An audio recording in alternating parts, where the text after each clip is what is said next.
The Goa Fire and Emergency Services is conducting the 31st annual drill competition among the fire stations in the state of Goa. 15 fire stations are competing in squad drill, rescue drill, firefighters challenge and tug of war.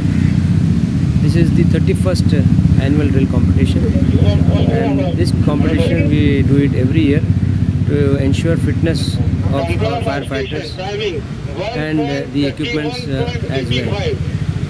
The first and second stage fire station who comes first and second will be awarded with the commendation certificates and also the trophies.